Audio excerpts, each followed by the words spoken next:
నమస్కారం.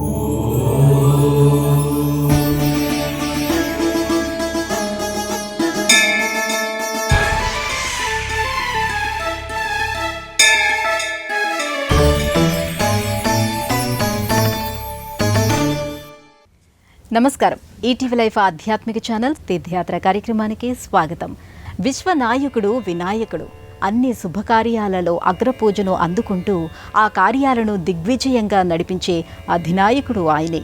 ఆలయం ఏదైనా, ఆరామం ఏదైనా తొలి దర్శనం, తొలి నమస్కారం ఆయనకే చెందుతుంది. అలాంటి గణనాయకుడు అనేక క్షేత్రాలలో తన ఆశ్రితులను అనుగ్రహిస్తూ ఉన్నాడు. అలా ఆ స్వామి కొలువైన కర్ణాటకలోని హట్టి అంగడిలోని శ్రీ సిద్ధి వినాయక స్వామి ఆలయమే నేటి మన తీర్థయాత్ర.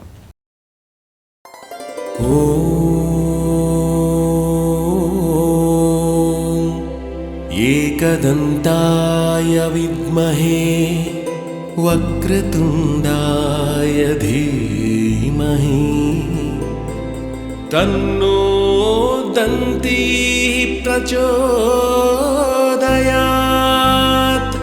తన్నో దంతి ప్రచోదయాత్.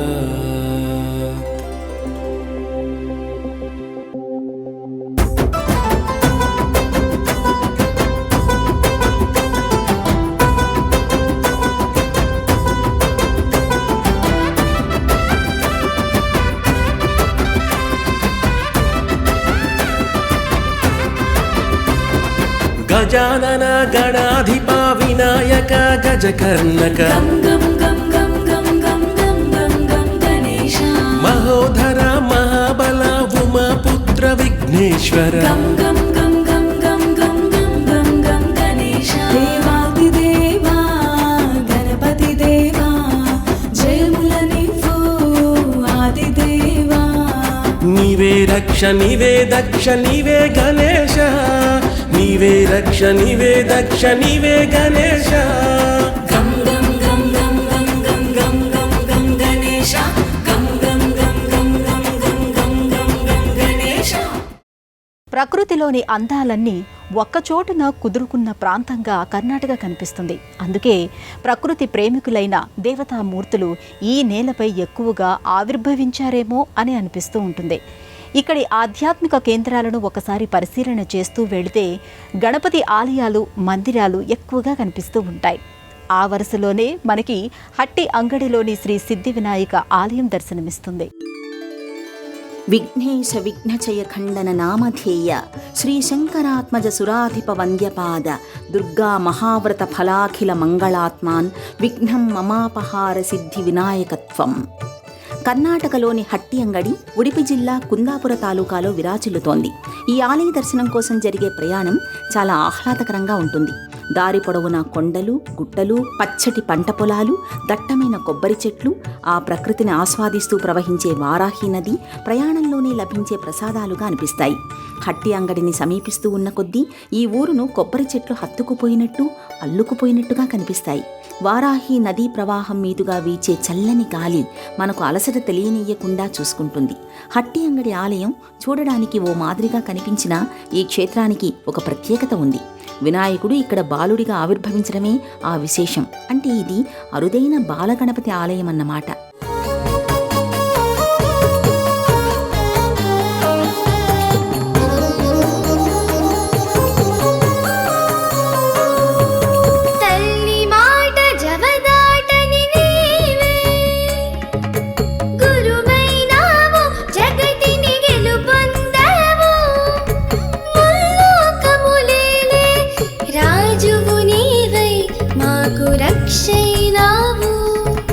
విశ్వమంత ధ్యానించే దేవుడు నీవు, మా స్ఫూర్తివి నీవు, ఆనంద రూపుడవు ఆదియు నీవు, అజేయుడు నీవు. బొజ్జ గణపతి ఓ బొజ్జ గణపతి శుభములను రసగుమయ్య బుజ్జి గణపతి. బొజ్జ గణపతి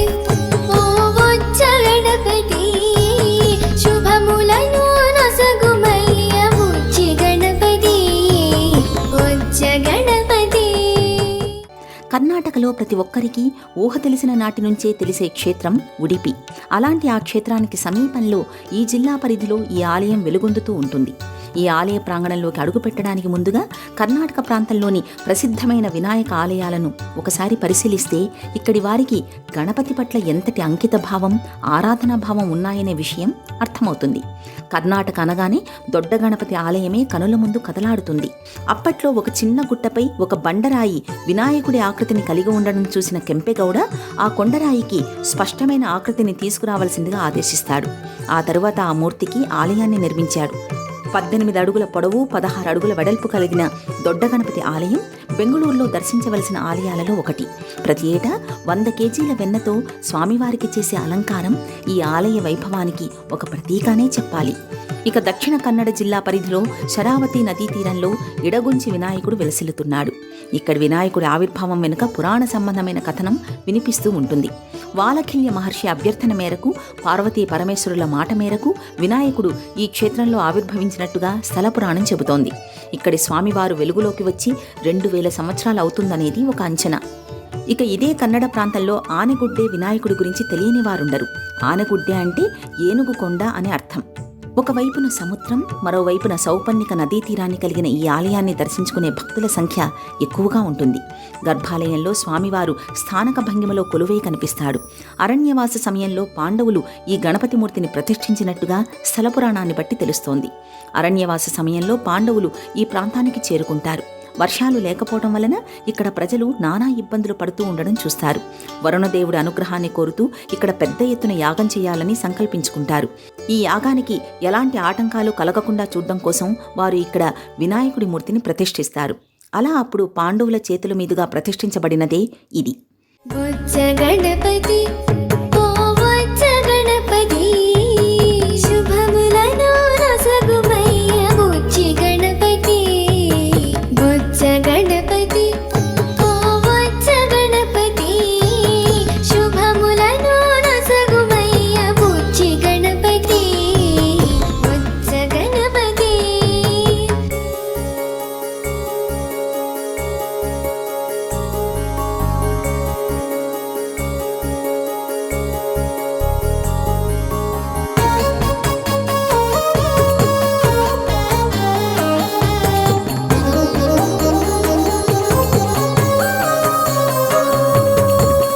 పార్వతి తనయుడవు నీవే బాల గణపతి మా భాగ్య గణపతి ప్రథమ పూజలందించే సిద్ధి గణపతి మా బుద్ధి గణపతి విజయములను అందించే వీర గణపతి ఓ ధీర గణపతి జ్ఞానేశ్వరుడవు నీవే జ్ఞాన గణపతి విజ్ఞాన గణపతి.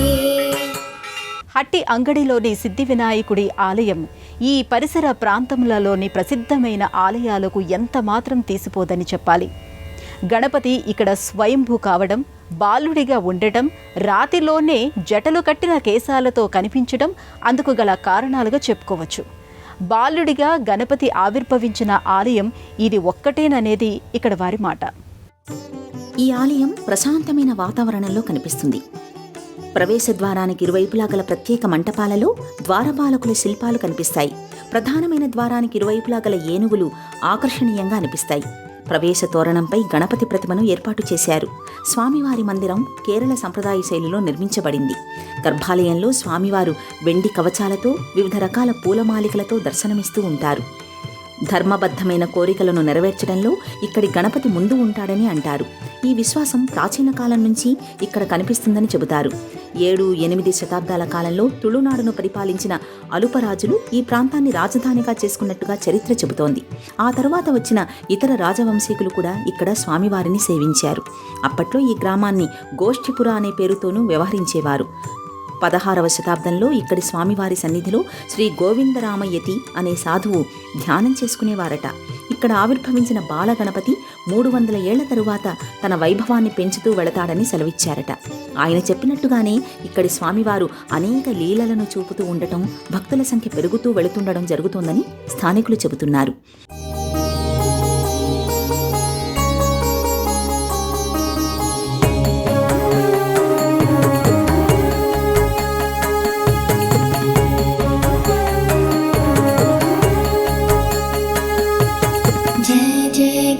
गणनायक जय गणनाथ जय जय गणनायक जय गणनाथ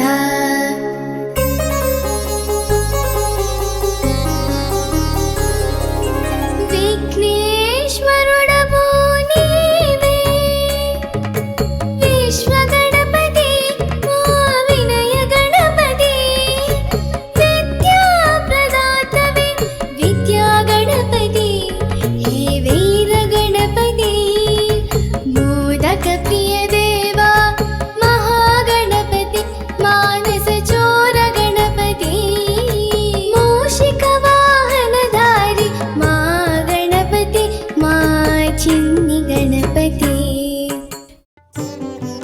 ఇక్కడి బాలగణేశుడే సిద్ధి వినాయకుడు. స్వామి స్వయంభూ కావటం ఒక విశేషమైతే, స్వామివారి శిలలో జటలతో కూడిన కేశాలు కనిపించడం మరో విశేషమైతే, ఈ స్వామివారి మూర్తి పరిమాణం పెరుగుతూ ఉండడం మరో విశేషంగా చెబుతూ ఉంటారు. గణపతి మూర్తి పెరుగుతూ ఉందనడానికి నిదర్శనంగా అందుకు తగిన ఆధారాలు చూపిస్తారు. అందువలన ఇక్కడ స్వామి ప్రత్యక్షంగా ఉన్నాడని బలంగా నమ్ముతుంటారు. సాధారణంగా గణపతి చతుర్భుజుడుగా కనిపిస్తూ ఉంటాడు. గణపతి రూపంలోని 32 నామాలతో కూడిన ముద్రలు విశిష్టమైనవిగా ఆధ్యాత్మిక గ్రంథాలు చెబుతున్నాయి. ఆ జాబితాలోని కొన్ని గణపతి ముద్రలలో 4 భుజాలకు మించిన మూర్తులు కూడా కనిపిస్తాయి. కానీ ఇక్కడి వినాయకుడు 2 చేతులతో సగభాగం మాత్రమే కనిపిస్తాడు. ఒక చెయ్యిలో మోదకాన్ని ధరించి ఉండగా మరో చెయ్యి స్వామివారి పీఠం లోపలికి ఉన్నట్టుగా అనిపిస్తుంది.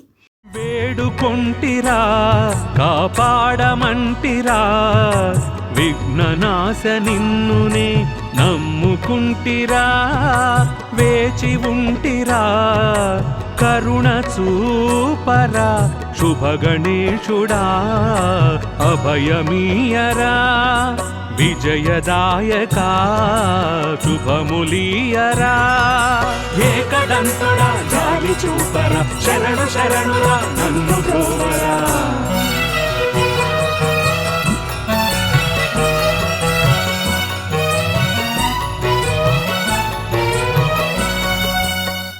వినాయకుడు ఇక్కడ సాలగ్రామ శిలగా ఆవిర్భవించాడు. 2.5 అడుగుల ఎత్తుగల స్వామివారి స్వయంభూ మూర్తి నడుము పైభాగం వరకు మాత్రమే బయటికి కనిపిస్తూ ఉంటుంది. ఈ మూర్తి స్థానక భంగిమలో ఉందని చెబుతూ ఉంటారు. ఆ స్వామి అనేక లీలా విశేషాలు చూపించే ఈ క్షేత్రంలో పూజాభిషేకాలు అత్యంత నియమనిష్టలతో కొనసాగుతూ ఉంటాయి. సిద్ధి వినాయకుడి ఆలయం విస్తీర్ణం పరంగా చిన్నదిగా కనిపించినప్పటికీ దీనికి గల చారిత్రక నేపథ్యం, పురాణపరమైన విశిష్టత ఆశ్చర్యచకితుల్ని చేస్తాయి. స్వామివారి మహిమలు భక్తుల అనుభవాలుగా ఇక్కడ వినిపిస్తూ ఉంటాయి. అలాంటి ఈ ఆలయంలో ఉదయం 6 గంటల నుంచి రాత్రి 8 గంటల వరకు స్వామివారికి వివిధ రకాల పూజలు, సేవల నిర్వహణ జరుగుతుంది. 1008 కొబ్బరికాయలతో చేసే సహస్ర నారికేళ యాగం ఈ ఆలయంలో ప్రత్యేకతను సంతరించుకుని కనిపిస్తుంది. సత్యగణపతి వ్రతం, 1,00,000 దూర్వారార్చన, సింధూర అర్చన, అష్టద్రవ్యాత్మక గణపతి హవనం కూడా జరుగుతూ ఉంటాయి. సంకష్ట చతుర్థి, గణేశ చతుర్థి రోజులలో ఈ ఆలయాన్ని దర్శించుకునే భక్తుల సంఖ్య చాలా ఎక్కువ. ఈ రోజులలో ఆలయం చాలా రద్దీగా కనిపిస్తుంది. జీవితంలో ప్రతి ఒక్కరూ తమ అభివృద్ధికి గల ఆటంకాలు తొలగిపోవాలని అనుకుంటారు. తలపెట్టిన కార్యాలలో విజయాలు సాధించాలని ఆశపడతారు, ఆశిస్తారు. తమ ఇంట శుభకార్యాలు జరగాలని కోరుకుంటారు. అలాంటి వాళ్లంతా ముందుగా ఆశ్రయించేది వినాయకుడి పాదాలనే. అందువలనే ఈ ఆలయం పూజాభిషేకాలతో, హోమాలతో సందడిగా కనిపిస్తూ ఉంటుంది. మంగళ, బుధ, శుక్ర, ఆదివారాలలో రద్దీ మరింత పెరుగుతుంది.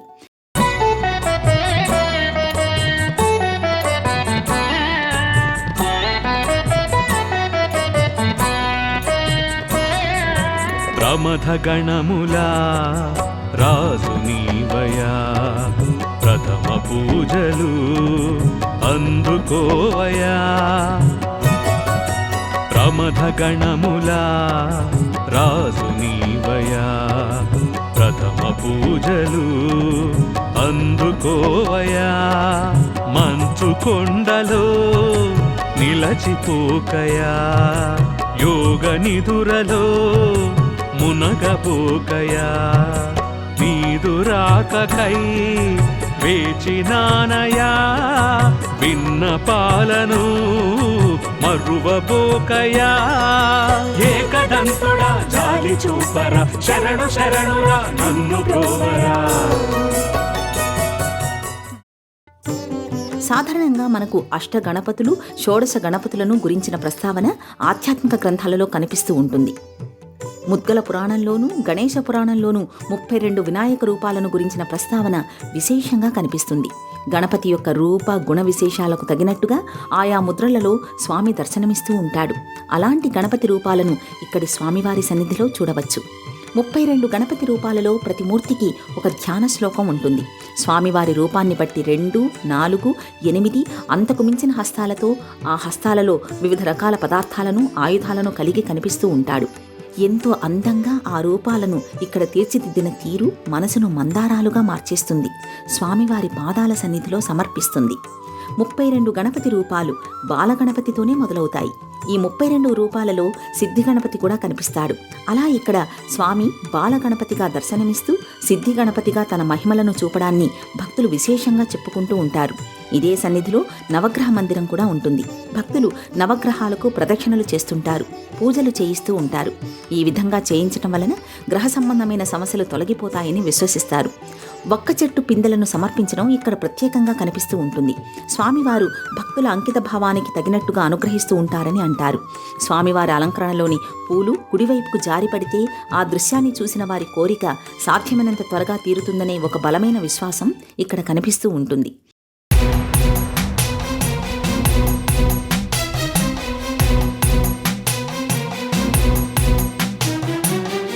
గణపతి గం గణపతి గం గణపతి గం గణపతి మొరవింటి కరుణించు గం గణపతి శరణంటూ మనసార నిన్ను చేరితి తొలగించు మా కలిమాయలు నిన్ను వేడితి గం గణపతి కరిగించు మా పాపాలను నీ శరణమే నీ కోరితి మొరవింటి కరుణించు గం గణపతి శరణంటూ మనసార నిన్ను చేరితి గం గణపతి గం గణపతి గం గణపతి గం గణపతి.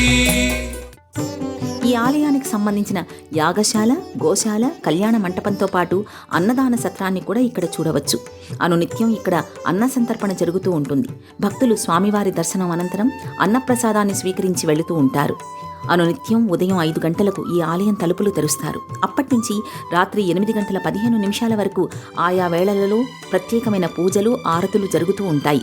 అందువలన ఆ సమయం వరకు మాత్రమే దర్శనానికి అనుమతి ఉంటుంది. దేశంలోని అన్ని ప్రధానమైన నగరాల నుంచి మంగళూరుకు రోడ్డు, రైలు, వాయు మార్గాలు ఉన్నాయి. మంగళూరు నుంచి బస్సులలో కానీ స్థానిక వాహనాలలో కానీ హట్టి అంగడి చేరుకోవచ్చు.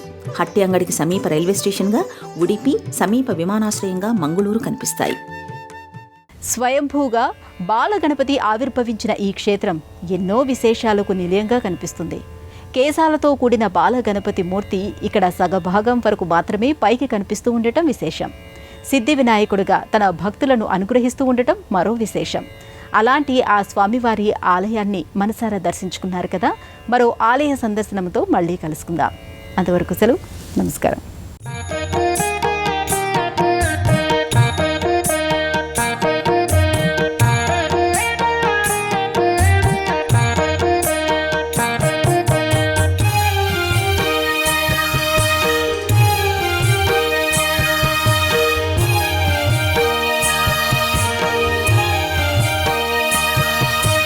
శ్రీ విఘ్నరాజుకు సిరుల హారతులు, కరిముఖుడ నీకు కర్పూర హారతులు, దేవగణములపతికి వేద హారతులు, నాట్య గణపతికి నవజ్యోతి హారతులు.